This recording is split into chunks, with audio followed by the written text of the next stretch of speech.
Hello all, good morning सर्वांना. तुमचं स्वागत आहे आपल्या डे 13 स्टडी ब्लॉगमध्ये. तर आजचं टार्गेट आहे हिस्ट्रीच्या काँग्रेस पूर्व संघटना व काँग्रेसचे अधिवेशने या 2 टॉपिकचे मी नोट्स बनवलेले आहेत.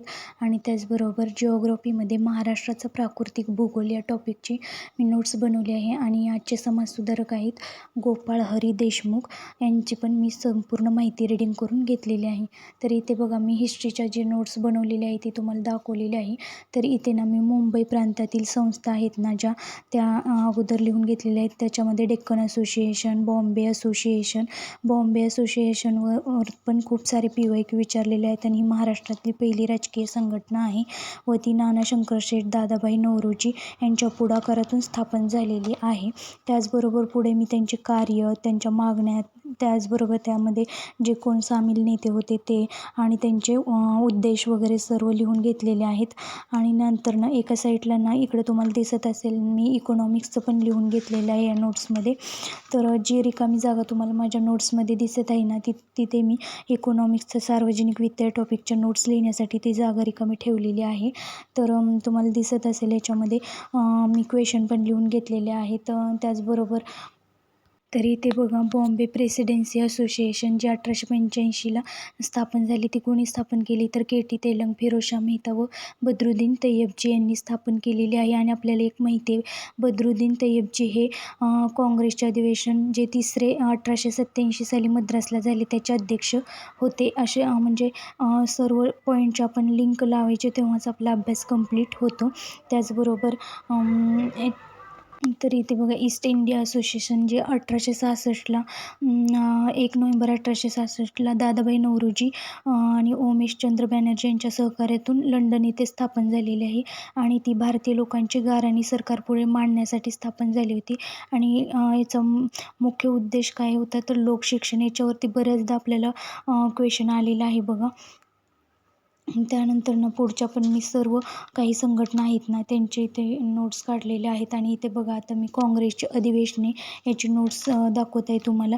तर बघा, इथे मी क्वेश्चन पण लिहिलेले आहेत. आणि जे काही काँग्रेसचं पहिलं अधिवेशन होतं ते आणि त्यात सहभागी व्यक्तींची पूर्ण नावे लिहिलेली आहेत.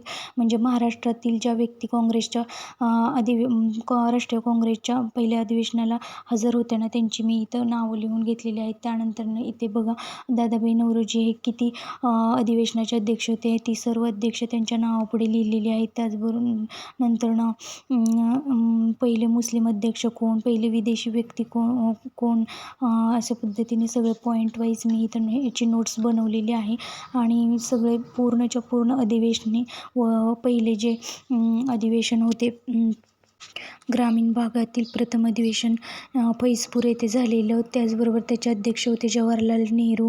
आणि त्यानंतर सुमारे 40,000 शेतकरी त्या अधिवेशनाला उपस्थित होते. आणि या आयोजनात धनाजी नाना चौधरी आणि साने गुरुजी यांनी महत्त्वाची भूमिका पार पाडली. असे जे काही महत्त्वाचे मुद्दे आहेत ते सगळे लिहून घेतलेले. आणि इथे बघा, मुंबईमध्ये जी 6 अधिवेशने कोणकोणती झाली ती, त्याचबरोबर कोलकात्याला झालेली 10 अधिवेशने आणि मद्रासला झालेली 7 अधिवेशने पण मी लिहून घेतलेले आहेत. तर आता बघा, इथे माझी भूगोल जिओग्राफीची जी महाराष्ट्राची प्राकृतिक भूगोलावरती मी नोट्स बनवलेली ते दाखवत आहे. तरी इथे बघा, डोंगर रांगा, त्याचबरोबर त्यांच्यामधून वाहणारी नद्या आणि त्यानंतर शिखरे, त्या घाट, खिंडी, त्याबरोबर टेकड्या वगैरे अशा सगळ्या पॉईंटवर मी इथे नोट्स बनवलेले आहे, जे तुम्हाला पुढे दिसेलच. आणि याच्यामध्ये ना एका साईडला मी जिओग्राफी आणि एका साईडला पॉलिटीचे जे घटनेचे स्रोत आहेत ते, जे की आपल्याला सारखं म्हणजे कितीही रिवाईज केलं तर विसरू शकतात, ते असं शॉर्टमध्ये मांडून घेतलं आहे. जेणेकरून ना मी स्वयंपाक वगैरे करत असताना ही नोट्स पुढे ठेवत असते आणि याच्यातून रिव्हिजन करत असते.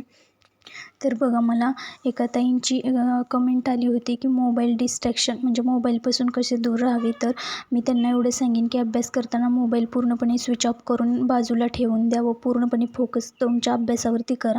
व तुम्हाला जर मोबाईलवरती लेक्चर बघूनच अभ्यास करायचा असेल तर फक्त लेक्चर बघा व नंतर आणखीन तो बंद करा आणि तुमचा स्टडी करा. आणि बाकीचं काहीही तुम्ही कोणत्याही ॲपवरती जाऊन टाईमपास करू नका, एवढंच मी सांगेन. तर बघा, आजचे समाजसुधारक आहेत गोपाळ हरी देशमुख उर्फ लौकिकवादी.